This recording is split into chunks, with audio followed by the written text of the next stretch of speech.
Hello everyone, मैं doctor प्रगति गुप्ता और आज इस वीडियो में हम बात करने वाले हैं कुछ ऐसे प्रिकॉशंस जो हमें फॉलो करनी चाहिए समर्स के दौरान, ताकि किडनी फेलियर के पेशेंट के अंदर और कोई सुपर इम्पोज्ड इन्फेक्शंस ना आए। जैसे कि हम जानते हैं जो विंटर्स होती हैं हेल्दी सीज़न माना जाता है, बीमारियां बहुत ज़्यादा देखने को नहीं मिलती है। जैसे ही मौसम बदलता है एक एनवायरनमेंट ऐसा क्रिएट होता है, माइक्रोबियल एक्टिविटी बढ़ जाती है, क्योंकि जब गर्मी आती है मॉइस्चर का कंटेंट जैसे ही बढ़ना शुरू होगा, जैसे रेनी सीज़न आने लगता है इन्फेक्शंस बहुत ज़्यादा तेज़ी से बढ़ने लगते हैं। गर्मी में रेनी सीज़न में हमें अगर इन्फेक्शन से बचना है तो कुछ प्रिकॉशंस हमें साथ में रखना ज़रूरी है, क्योंकि अगर कोई ऑलरेडी सफ़र कर रहा है किडनी फेलियर की बीमारी से, उसकी बॉडी अफोर्ड नहीं कर सकती और किसी इन्फेक्शन को झेलना, क्योंकि पेशेंट की बॉडी में ऑलरेडी क्रिएटिनिन लेवल्स बढ़े हुए होते हैं। अगर पेशेंट को बुखार आता है तो क्रिएटिनिन लेवल बहुत तेज़ी से जंप कर जाते हैं। तो कुछ ऐसी प्रिकॉशंस हैं जिनको फॉलो करते हुए हम पेशेंट को फीवर से, बाकी इन्फेक्शन से बचा सकते हैं। और अगर फिर भी ऐसी कंडीशन क्रिएट होती है बॉडी के अंदर तो हमें कैसे उसको मैनेज करना है, उसी सब के बारे में हम डिस्कस करेंगे इस वीडियो के अंदर। सबसे पहले चलते हैं हम फर्स्ट टिप की तरफ। हमें पानी की सोर्स का ध्यान रखना है कि जो आप पानी पी रहे हो वो साफ़ है या नहीं है। तो डायरेक्ट सप्लाई का पानी आप कभी भी कंज्यूम नहीं करोगे। घर पे अपना आरओ होना ज़रूरी है या फ़िल्टर लगवाओ। अगर नहीं कुछ भी ऐसा पॉसिबल हो रहा है तो आप पानी को उबाल के कंज्यूम करना स्टार्ट करो। बॉइल्ड वाटर ही आप लोगे। रात में अपना पानी बॉईल किया, नॉर्मल टेम्परेचर पे होने दिया, फिर उसको आप कंज्यूम कर सकते हो। क्योंकि अगर हमारी बॉडी में कोई इन्फेक्शन पानी के थ्रू जा रहा है, बहुत सी ऐसी बीमारियां हैं जो वाटरबोर्न रहती हैं, लूज मोशंस होना, टाइफाइड होना, पानी के कंटामिनेशन से हमें देखने को मिल जाता है। तो अननेसेसरीली हम क्यों उस चीज़ को लें जिससे हम बचाव कर सकते हैं और जिसका हमें पता है कि बहुत बुरी तरह हमारी बॉडी पे इफ़ेक्ट होगा अगर हम किडनी फेलियर के पेशेंट साथ में हैं। तो आपको क्या करना है, पानी आप बॉइल्ड फॉर्म में कंज्यूम करोगे। और सेकंड टिप, आप कभी भी डायरेक्ट फ्रिज का ठंडा पानी कंज्यूम नहीं करोगे। गर्मियाँ आते ही अक्सर पेशेंट को ठंडा पानी पीने का मन करता है, क्योंकि बहुत तेज़ गर्मी है, फ्रिज का पानी पीने का मन तो करेगा। लेकिन पेशेंट को जब भी पानी पीना है एक ऐसा टेम्परेचर हो जो सूदिंग भी उसे लगे और नुकसान भी ना करे। डायरेक्ट फ्रिज से निकाल के कभी भी पानी कंज्यूम नहीं करना है। अगर आपको ठंडा पानी पीने का मन है तो आप एक काम कर सकते हो, पानी को आप मटके में स्टोर कर लो, घड़े में रख लो। उसमें टेम्परेचर अच्छा मेंटेन हो जाएगा, पीने में भी अचानक से एकदम से आपका गला ख़राब नहीं होगा। तो आप मटके का पानी कंज्यूम कर सकते हो। थर्ड टिप जो आपको खास ध्यान रखना है, अब ज़्यादातर जितने भी किडनी फेलियर के पेशेंट्स होते हैं उन्हें ठंड ज़्यादा लगती है, गर्मी वैसे कम लगती है, क्योंकि उनके बॉडी में हीमोग्लोबिन की मात्रा कम देखने को मिलती है, बॉडी में वीकनेस होती है, तो पेशेंट को अक्सर गर्मी कम लगती है। लेकिन अगर पेशेंट को गर्मी लग भी रही है और एसी में अगर पेशेंट सो रहा है तो बहुत ज़्यादा आपको लोअर टेम्परेचर पे एसी नहीं चलाना है कि आप चिल्ड करके एकदम 16 पे एसी चला रहे हो।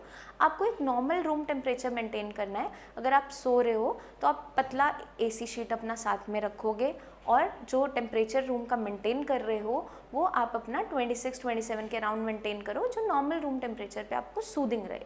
क्योंकि अगर हम बहुत ठंडे टेम्परेचर में सो रहे हैं और पेशेंट अचानक से सुबह उठते ही रूम से बाहर जाता है, पेशेंट को कभी कभार छींकें आनी स्टार्ट हो जाती है, गला ख़राब होने लगता है, ये सारे सिम्टम्स गर्मियों में अचानक से देखने को मिल जाते हैं। जब भी आपको बाहर जाना है एकदम एसी से आप डायरेक्टली बाहर नहीं निकलोगे, चाहे आप गाड़ी में ट्रैवल कर रहे हो या आप घर से निकल रहे हो। थोड़ी देर एसी को आप बंद करोगे, अपना टेम्परेचर नॉर्मल होने दोगे, फिर आप बाहर स्टेप आउट करोगे।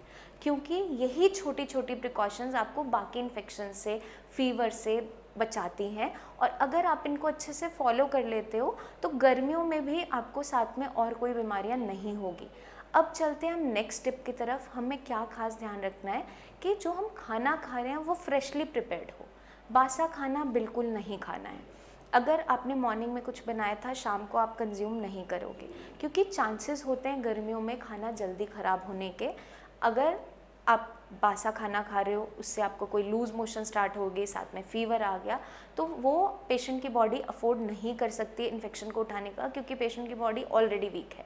तो हमें कुछ ऐसे बेसिक प्रिकॉशंस का ध्यान रखना ज़रूरी हो जाता है, ताकि आप गर्मियों में भी अपनी जो हेल्थ है उसको बचा सको और और ज़्यादा बीमारियां अपने हिस्से ना जोड़ो। तो हमें क्या ध्यान रखना है, जो भी मैंने आपको टिप्स बताई हैं, पानी आपको या तो आरओ का या बॉइल्ड वाटर लोगे, मटके में भी उसको स्टोर कर सकते हो ताकि एक नॉर्मल अच्छा टेम्परेचर हो जो पीने में आपको सूदिंग भी हो, थर्स्ट को भी सेटिस्फाई करे। साथ के साथ आप फ्रेशली प्रिपेयर्ड फूड खाओगे, बासा खाना नहीं खाओगे ताकि कोई भी लूज मोशन या फिर पेट के कोई भी इन्फेक्शन से आप सफ़र करें। और डायरेक्ट एसी से आपको एकदम से बाहर नहीं निकलना है, नॉर्मल टेम्परेचर होने दोगे, फिर स्टेप आउट करोगे। तो यही 3-4 छोटी सी प्रिकॉशंस अगर हम फॉलो कर लेते हैं तो हम साथ के जुड़ते हुए इन्फेक्शन से बच जाते हैं। और साथ के साथ हमें अपनी इम्यूनिटी पे भी काम करना है। अब पेशेंट जो ऑलरेडी एक बीमारी से सफ़र कर रहा होता है, उसकी बॉडी की इम्यूनिटी वैसे ही वीक हो जाती है, वो ज़्यादा ससेप्टेबल होता है, प्रोन होता है अदर इन्फेक्शंस को जल्दी से कैच करने की। अब क्योंकि कोविड का टाइम है, कोविड के केसेस बढ़ते चले जा रहे हैं, तो जितने भी किडनी फेलियर के पेशेंट हैं अपने नेफ्रोलॉजिस्ट से बात करके सबसे पहले वैक्सीनेट होना उनके लिए ज़रूरी है। क्योंकि वैक्सीनेशन के बाद भी अगर किसी को कोई दिक्कत होती है, अगर कोविड पॉजिटिव हो भी जाता है पेशेंट, तो एटलीस्ट कुछ ना कुछ सिम्टम्स कम रहेंगे। तो पेशेंट को इसके बारे में नॉलेज होना ज़रूरी है, आपको पता करना ज़रूरी है, नॉलेज गेन करो और जल्दी से जल्दी अपनी वैक्सीनेशन कंप्लीट करवाओ।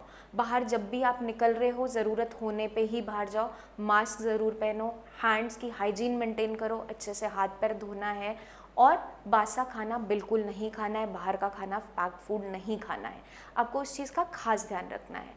तो अगर हम ये छोटी छोटी प्रिकॉशंस के बारे में नॉलेज रखते हैं, इनको फॉलो करना स्टार्ट करते हैं, तो हम बाकी जुड़ रहे इन्फेक्शन से बच जाते हैं। क्योंकि कई ऐसे इन्फेक्शंस पेशेंट की बॉडी में देखने को मिल जाते हैं। कभी कभार क्या होता है, पेशेंट की हिस्ट्री जब हम लेते हैं, पेशेंट कंप्लेन कर रहा होता है लूज मोशन बहुत लंबे टाइम से आ रहे हैं, उनको बहुत सी दवाइयाँ दी जाती है इन्फेक्शन के लिए, फिर भी लूज मोशन नहीं रुकते।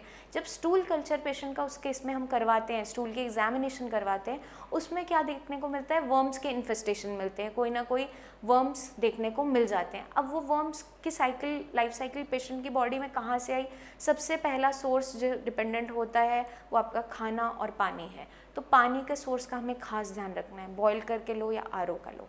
तो ये प्रिकॉशंस अगर सारी हम फॉलो करते हैं, अपनी इम्यूनिटी को बूस्टअप करते रहते हैं और इन चीज़ों को हम अगर फॉलो अच्छे तरीके से करते हैं, तो बाकी जुड़ रहे इन्फेक्शन से हम अपने आप को बचा सकते हैं और अपनी किडनी को रिपेयर होने का मौका दे सकते हैं। आई होप ये वीडियो आपको मदद करेगी नॉलेज गेन करने में, इन्हीं सारी प्रिकॉशंस के बारे में। फिर भी माइंड में आपके कोई भी डाउट्स रह जाते हैं किसी भी चीज़ को लेकर, तो अब डाउट्स में आपको बिल्कुल नहीं रहना है। नीचे दिए हुए नंबर्स पर हमसे कॉल करके आप बात कीजिए, मुझसे क्लिनिक पे आके आप अपॉइंटमेंट लेके मिल भी सकते हैं। कोई भी माइंड में आपको डाउट नहीं रखना है, अपनी डाइट को क्लैरिफाई करो, मैं क्या खा सकते हैं नहीं खा सकते हैं, वो हम आपकी रिपोर्ट्स देख के आपको पूरा गाइड कर पाएंगे। क्योंकि पेशेंट की कंडीशन के हिसाब से उसको डाइट के बारे में समझाया जाता है। कुछ बेसिक जनरलाइज डाइट होती है जिसको किडनी फेलियर के पेशेंट को फॉलो करना होता है, बट कुछ उनकी कंडीशन के हिसाब से हमें बतानी पड़ती है। तो वो तब हम आपको गाइड कर पाएंगे जब आपकी रिपोर्ट्स आप हमें फॉरवर्ड करोगे, आप अपनी कंडीशन को डिस्कस करोगे, अपने सिम्टम्स बताओगे, तभी जो बेस्ट टू बेस्ट ट्रीटमेंट होगा आपके लिए पॉसिबल वो हम करेंगे, ताकि आपकी किडनीज दोबारा से रिकवर हो जाएं और हेल्दी कंडीशन में आपकी बॉडी आना स्टार्ट हो जाए। जल्दी मिलेंगे नेक्स्ट वीडियोस में, जिसमें मैं लेकर आऊँगी बहुत सी टिप्स जो मदद करेगी आपकी किडनी हेल्थ को मेंटेन करने में। तब तक के लिए आपको छोटा सा काम करना है, अपना खास ध्यान रखना है, प्रिकॉशंस को फॉलो करना है। Take care.